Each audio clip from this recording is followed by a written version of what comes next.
Hello, me doctor Priyal my fight with cancer. आम्ही जो 15 दिवसांच्या टूरवर सध्या आहे, तो पहिला दिवस आमचा हरिद्वारला मॉर्निंग 5:30 वाजताची ही मॉर्निंग आहे हरिद्वारची। आणि हरिद्वारच्या रस्त्यांनी आम्ही असं फिरतोय। पावनधाममध्ये आमचं स्टे आहे आणि मी निर्वी आणि पप्पा चहा घ्यायला बाहेर पडलो आहे।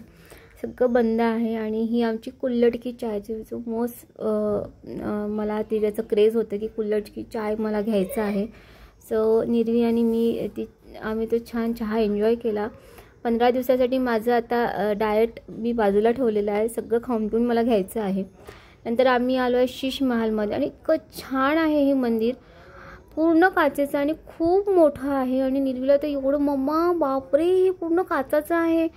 तर छान आम्ही तिथे दर्शन घेतलं। अर्ली मॉर्निंग होतं, 6 वाजले होते, त्याच्यामुळे कुणीही नव्हतं, जस्ट ओपन झालेले होते सगळे मंदिरं। तर आम्हाला जेव्हा आम्ही चहा घ्यायला बाहेर निघालो हे दिसलं आणि आम्ही त्याच्यामध्ये गेलो दर्शन करायला। तर खूप सुंदर असं ते मंदिर, सगळं काचेचं आणि 2 मजली आहे। महाभारतातलं जे म्हणतो आपण काय म्हणतो, काही रामायणाचे त्याच्यामध्ये सीनरी वर केलेली आहे आणि खाली सगळे देवतांचे मंदिर आहेत आणि टोटल काचेचं हे टेम्पल आहे। तर एक खूप छान युनिक टेम्पल आम्ही एक्सप्लोर केलं हरिद्वारमध्ये। आणि निर्वी बाहेर पडतच नव्हती, मम्मा हे बघ, ही कशाची मूर्ती, ते बघ, तिचं सगळं सुरू होतं विचारणं। आणि मूर्त्या एवढ्या सुंदर होत्या ना, इतकं म्हणजे डोळे आपले हे होत होते की नुसतं पाहत राहा वाटत होतं मूर्त्यांकडे, इतक्या सुंदर मूर्त्या त्या मंदिरामध्ये होत्या। आणि मग आम्हाला एक गार्डन दिसलं तिथेच सकाळी आम्ही परत 6:30ला त्या गार्डनमध्ये गेलो आणि तिथेही कुणीच नव्हतं। अर्ली मॉर्निंग होती आणि greenery, flowers, oh my God, आणि इतकं सुंदर वातावरण होतं। त्याच्यामुळे एक अजून न्यू रिफ्रेशमेंट आणि नवीन उत्साही मन तेव्हा झालेलं।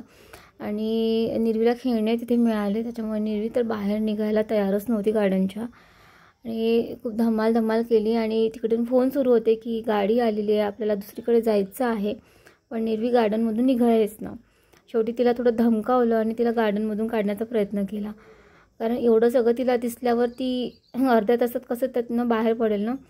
आणि फ्लॉवर्स अलाउन होते तोडायला आणि मला लक्ष नसताना हिने फ्लॉवर्स तोडले आणि माझ्या डोक्याला एक लावलं आणि आता ते काढण्याचा प्रयत्न ती करते आणि थोडी मस्ती आमची इथे सुरू आहे दोघींची। तर अशा प्रकारे आमची हरिद्वारची मॉर्निंग ही 5:30ला इथे अशी झाली आणि खूप रिफ्रेशमेंट दिवस होता तो।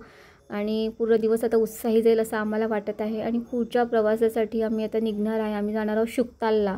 तर शुकतालचं पण मी तुमच्यासोबत शेअर करणार आहे। हा ब्लॉग हा फक्त हरिद्वारचा मॉर्निंगचा ब्लॉग आहे। परत आम्ही हरिद्वारला रिटर्न येणार आहोत 5 दिवसांनी। आणि हे पावनधाम जिथे आम्ही राहिलो, खूप सुंदर रूम्स आहेत आणि खूप छान तिथे सगळं वातावरण आहे। नक्की जाल पावनधाममध्ये स्टे करा।